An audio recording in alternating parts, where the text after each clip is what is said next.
Welcome to Women's Wednesday. It is an immense joy and privilege for us to be able to join together once again for this brand new series of teaching started on Dauntless Pulpit. Isn't it great that we are able to study and aim our attention specifically on selected women of the Bible, how their lives and acts affected and effected God's ultimate plan in our lives? Last Wednesday, we started with the study of Mother of all the living. Yes, Eve. Relatively, our first topic that we dealt with was creation of Eve. We saw how Adam and Eve constituted a perfect unity of human race as God designed it to be, but that it was all ruined by sin. So our today's topic is Eve's temptation. Genesis chapter 2 ends with a brief description of the innocence of Eden's paradise. As it is written in verse 25, they were both naked, the man and his wife, and were not ashamed. Genesis chapter 3 then introduces the tempter, a serpent. This is clearly Satan, who has somehow manifested himself in form of reptile, though scripture does not formally identify this creature as Satan until the final book of Revelation. As we see that in Revelation chapter 12 verse 9 and chapter 20 verse 2. Satan was an angel who fell into sin. Isaiah chapter 14 verse 12 to 15 and Ezekiel chapter 28 verse 12 to 19 makes reference to the demise of magnificent angelic creature who is described as the highest and the most glorious of all the created beings. This can only be Satan. We are not told in scripture precisely when Satan's fall occurred or what circumstances led to it, but it must have been sometime during the event described in Genesis chapter 2. Because at the end of Genesis chapter 1, all creation, including everything in the visible universe as well as the spirit world, was complete, unspoiled and unblemished. As it is given in Genesis chapter 1 verse 31, God saw everything that he had made and indeed it was very good. But then in Genesis chapter 3 verse 1, we meet the serpent. The chronology of the account seems to suggest that a very short time elapsed between the end of creation and the fall of Satan. A similarly short time appears to have elapsed between Satan's fall and Eve's temptation. It might have been only a few days or perhaps even only a matter of hours, but it could not have been very long. Adam and Eve had not yet even conceived any child. In fact, that is undoubtedly one of the main reasons the tempter wasted no time deceiving Eve and provoking her husband to sin. He wanted to strike at the head of the human race before the race had any opportunity to multiply. If he could captivate Eve and thereby cause Adam to fall at this moment, he could sabotage all the humanity in one deadly act of disloyalty against God. Here is the biblical account in full form. We read in Genesis chapter 3 verse 1 to 7. It says, "Now the serpent was more crafty than any beast of the field which the Lord God had made. And he said to the woman, Indeed has God said, You shall not eat from any tree of the garden? The woman said to the serpent, From the fruit of the tree of the garden we may eat, but from the fruit of the tree which is in the middle of the garden, God has said, You shall not eat from it or touch it, or you will die. The serpent said to woman, You surely will not die, for God knows that in the day you eat from it, your eyes will be opened, and you will be like God, knowing good and evil. When the woman saw that the tree was good for food, and it was delight to the eye, and that the tree was desirable to make one wise, she took from its fruit and ate. And she gave also to her husband with her, and he ate. Then the eyes of both of them were opened, and they knew that they were naked. And they sewed fig leaves together and made themselves loin coverings. So, Satan came to Eve in disguise, and that exemplifies the subtle way he intended to deceive her. Notice that what the serpent told her was not only reasonable, it was even partially true. Eating the fruit would indeed open her eyes to understand good and evil. In her innocence, Eve was vulnerable to the devil's half-truth and lies. The serpent's opening words in verse 1 sets the tone for all his dealings with humanity. Has God indeed said? Skepticism is implicit in the inquiry. This is his classic method.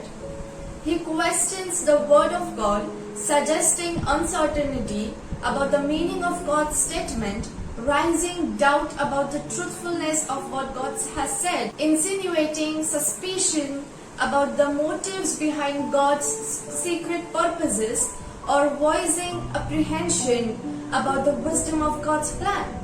He twists the meaning of God's word. Has God indeed said, "You shall not eat of every tree of the garden"? God's commandment has actually come to Adam and Eve as a positive statement.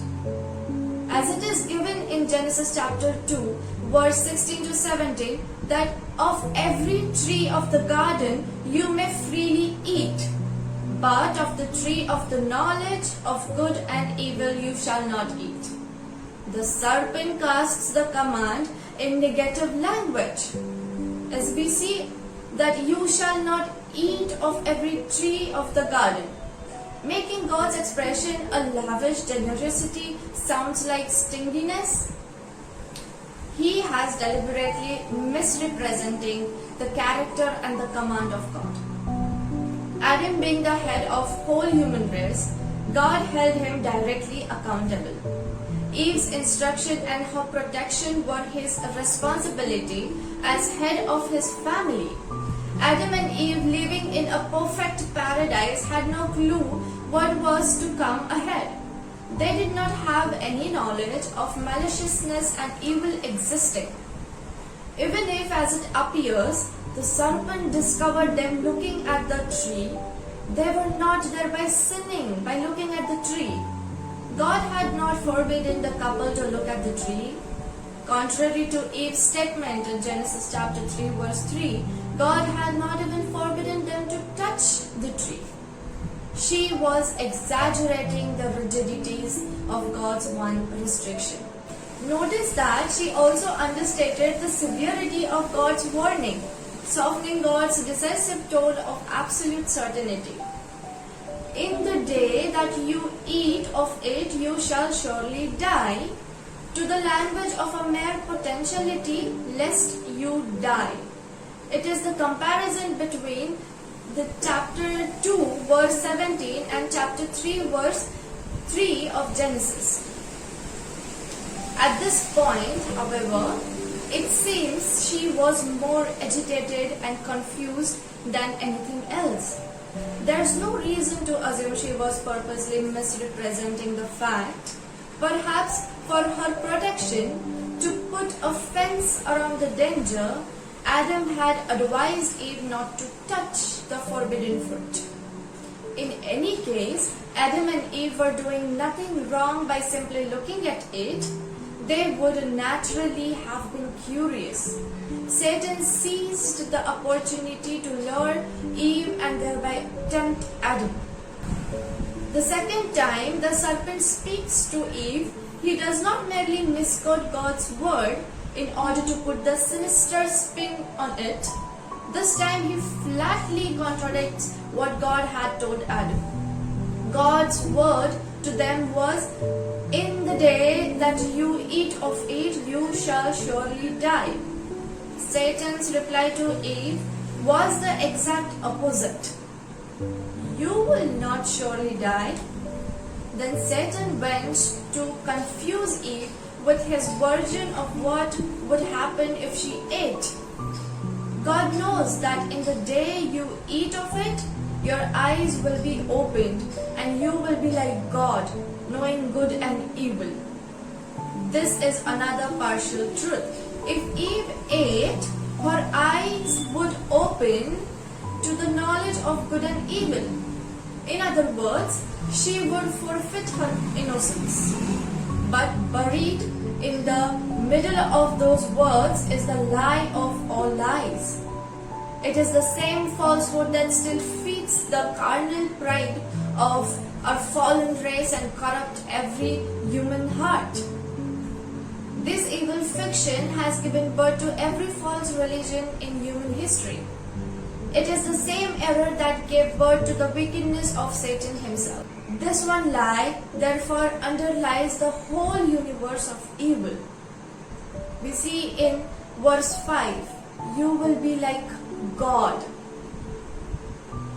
Eating the fruit would not make Adam or Eve anything like God. It would and did make them like the devil, fallen, corrupt and condemned. But Eve was deceived. She saw that the tree was good for food, that it was pleasant to the eyes, and tree desirable to make one wise. Notice the natural desire that contributed Eve's confusion, her bodily appetite. It was good for food, her aesthetic sensibility.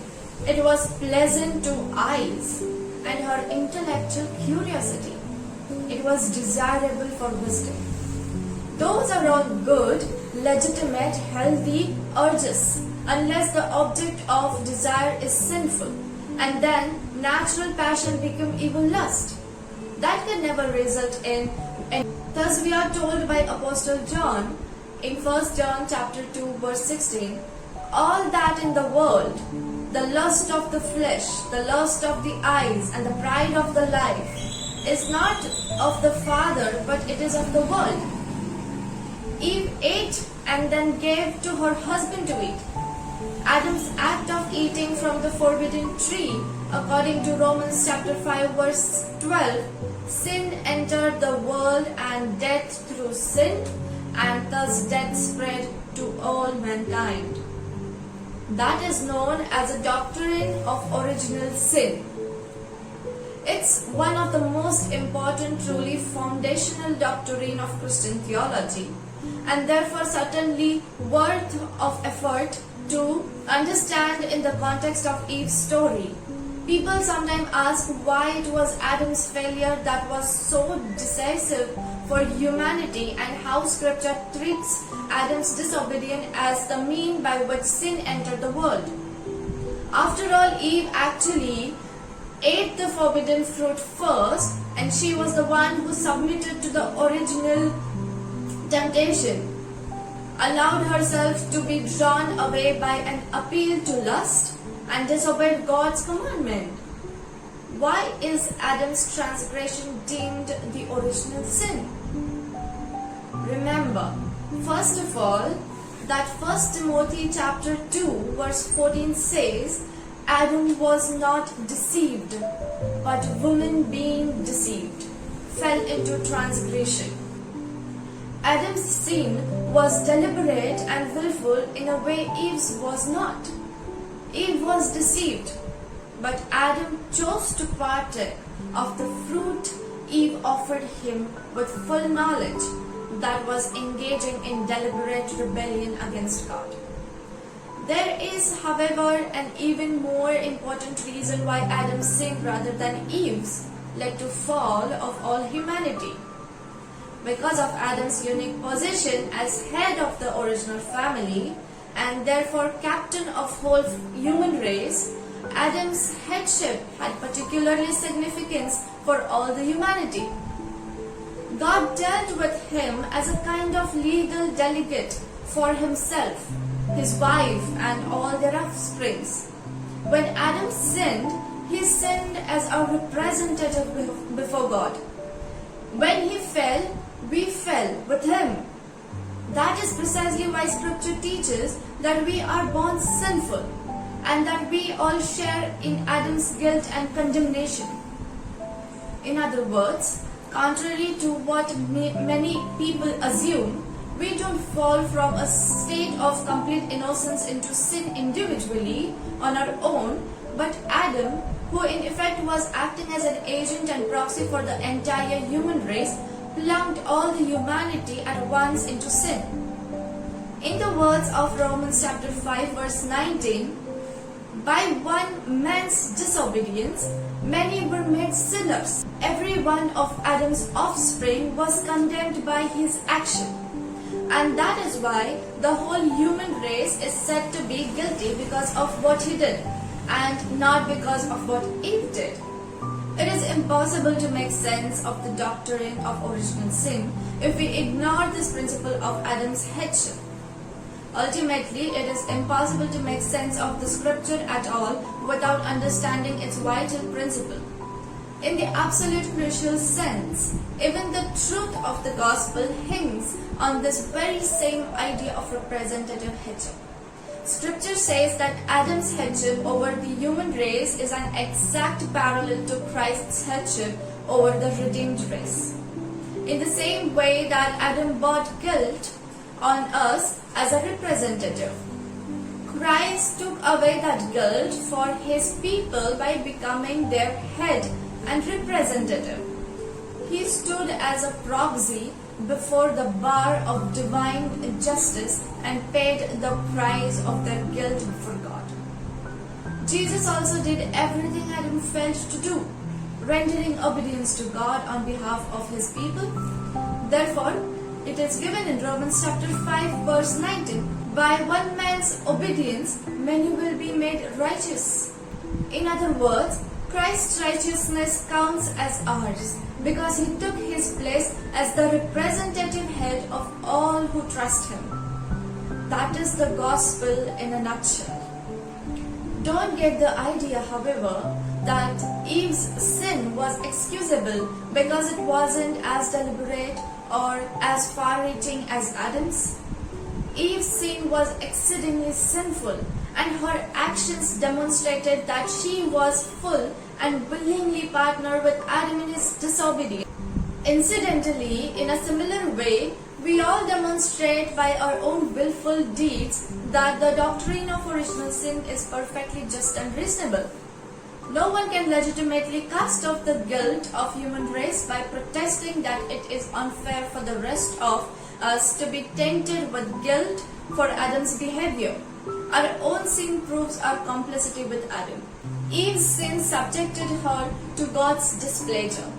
She forfeited the paradise of Eden and inherited a life of pain and frustration instead. The divine curse against sin targeted her in a particular way. Thus, today we studied about the temptation of Eve, and in the next session, that is next Wednesday, we shall look into the topic of Eve's humiliation. We hope and pray that these sessions are beneficial to you. Do share them with your near and dear ones. Stay tuned with us till we meet next time, learning from the life of Eve, the mother of all living. God bless you.